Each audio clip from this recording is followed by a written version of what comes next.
keessa argama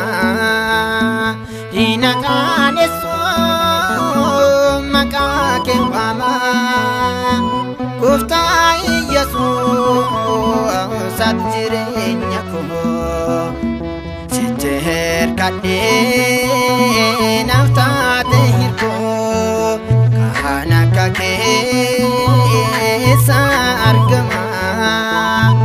diina qaanessuuf maqaa kee waama gooftaa Yesuus ati jireenya koo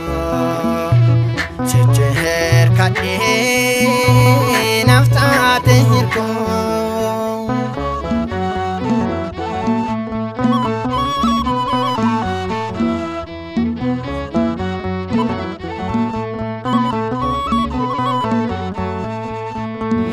Seningadisisu